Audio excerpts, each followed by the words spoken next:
Hello, how you doing? The time is 6:34 p.m. Wednesday, January 29th, 2020. Alright, this is sort of like a part 3 video.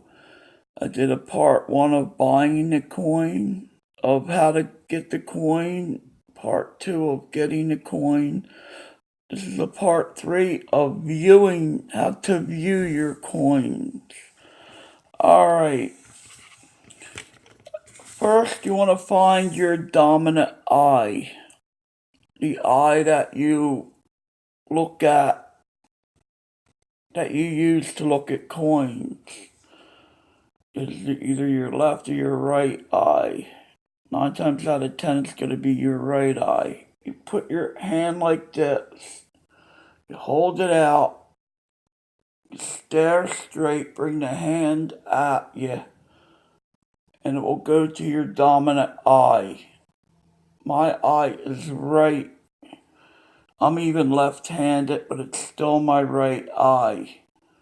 I go hold out like that, look straight ahead, bring your hands to you, and it'll go right to me, it'll go right to my right eye. That's my dominant eye. Left-handed, I right, left, I throw right, I kick left, I bat right. You know, what do they call it? Ambidextrous, whatever they call that. And some people are fully left-handed and they use their left eye, but that's one tip right there that I got from another video, which I'm going to leave in a link below after this video. Alright, now, I found my dominant eye. I'm going to explain what I use to view the coins. When I first started collecting around 12 years ago, I bought this. I had this thing for 12 years. The Bosch Mom 5 times. I call them a glass. You could call it a loop. You hold that in your right. I hold it in my left hand, and I bring it up to my right eye. And I hold the coin on its edge like you should. And I brace my arms on the table for sturdiness to look at the coin. But basically, I get a comfortable distance away from my eye. I leave both eyes open. It's important not to close one eye. You leave both eyes open, and as you practice, you'll get used to that. And you can examine your coin for errors. For this one, I just look at just the beauty of it. And with silver, if you look at it long enough, the blue will flash out at you. Silver is a beautiful metal, and if you tilt it a certain way, you'll see blue and brown, flashing off the shiny surfaces. I do anyway. And you want to hold the coin like that so you can turn the coin, and I got this in a direct fit holder. And you could look at your coins up close to look at the dates on the coins, errors on the coins. Now, it's a Kennedy $50.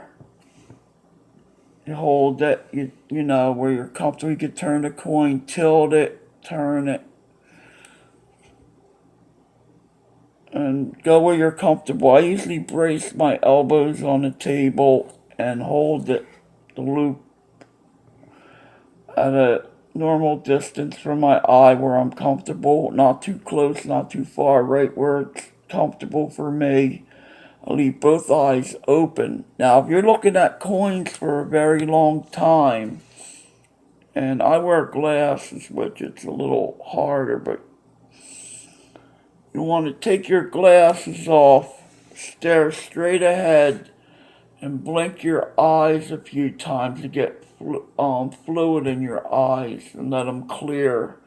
They'll get dried out on you, and your focus will come back. You won't get that blurry look. And just basically take a break and blink your eyes and stare straight ahead. And give your eyes a break. Because your eyes, are a muscle and they get tired also. Alright, here's a couple pennies I got. A lot of, people on here like errors on pennies. This gives you a more, broader look at the coin. An overall view of the coin. Now, if you want to, hone in on an error, or zoom in on an error, you want to get a 10 times jeweler's loop. And that's the link I'm going to leave below this video to go over to SMK. And it's a very good informational video. I really liked it. I learned this method off there, how to find your dominant eye. And he has a 10 times loop. He looks at gemstones and coins, and he can explain that very well, and, explain what one to get. But, I buy, and also, I get Bosch and Lomb. German optics are the best. Eschenbach, I think. Bosch and Lomb. Zeiss, I use, also to clean your loops. They're plastic. I use a non-alcoholic lens cleaner that I use for my eyeglasses. This alcohol will ruin the plastic, even on the glasses. I use Zeiss. You can get it a Walmart brand, which is a little bit cheaper, but I like the brand name when it comes to lenses. You get a tissue. What I do is get the tissue or a soft cleaning cloth, a lens cloth, which I have right here. I'm going to try to do this in the right steps. You get these with your glasses. What I normally do is wet this.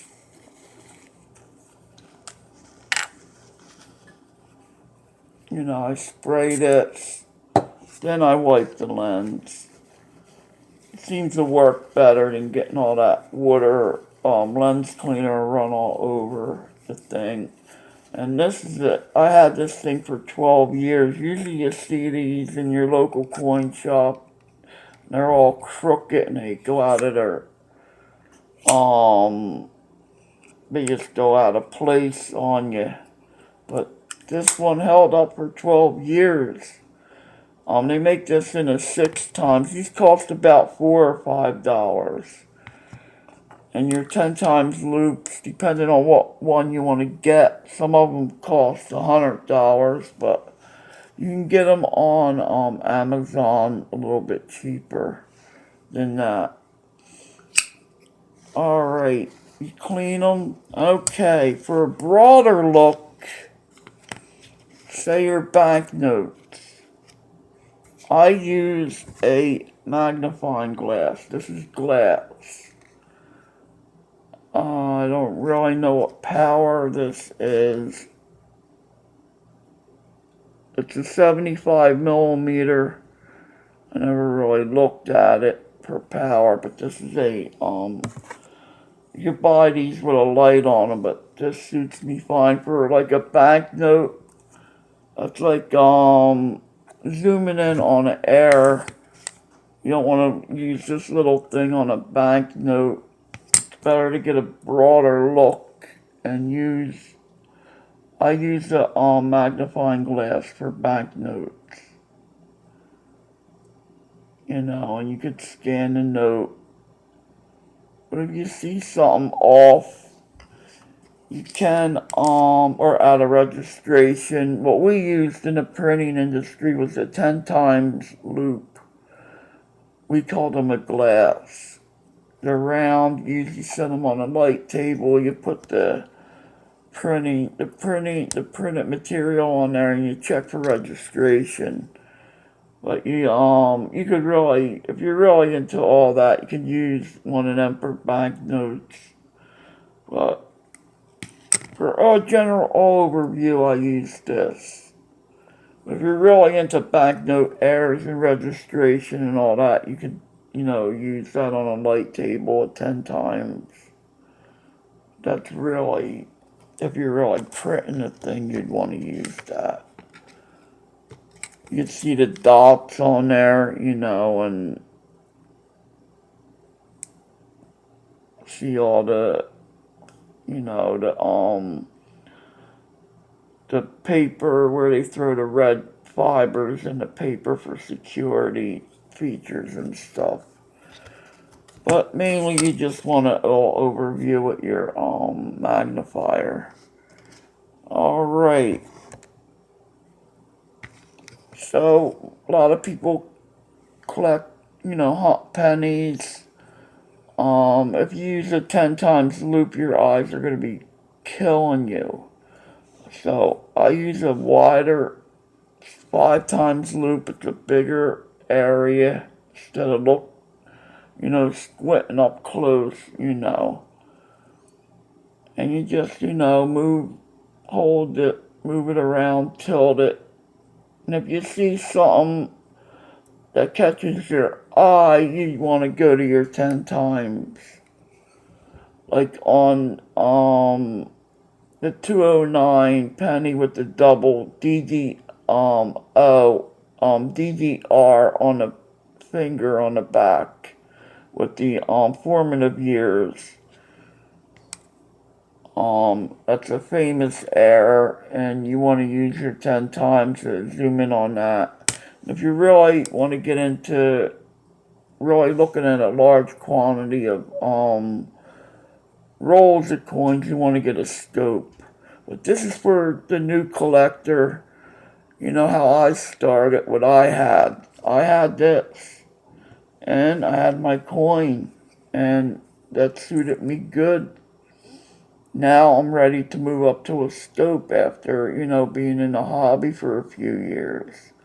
So my next thing is to buy a scope that I learned about errors and varieties a little bit.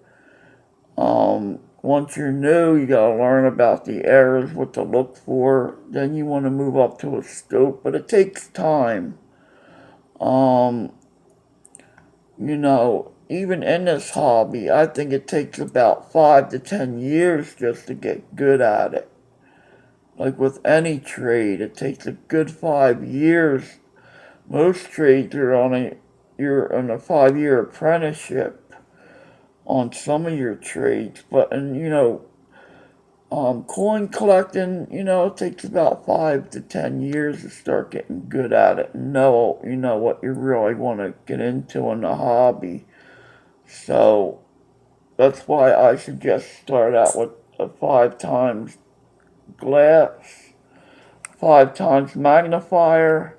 Bosch and Mom is a good one. There's a few other off brands out there, but I would suggest a brand name. They're only $5 to $6, depending on where you get it. And you just look at your coins, and you see the beauty of silver. See that blue flashing at you. I love the way the blue will flash at you. Oh, and your lighting. I got fluorescent lighting in here, but they say incandescent bulbs are the best. You want overhead and backlighting is your best lighting for when you're photographing and, viewing your coins with a scope or whatnot. But I wouldn't worry about all that. Just, one step at a time and just start out slow and just study and learn and then you'll get there to the stoop. I don't even have one, and I've been doing it for a number of years collecting, so I'm ready for a stoop. So, this is about viewing the coin. I'm going to put a link in below, a SMK video. He will explain on the 10 times loop and how to hold it properly, how far from the eye and all. It's a very good informational video. And that's all I have, and happy collecting.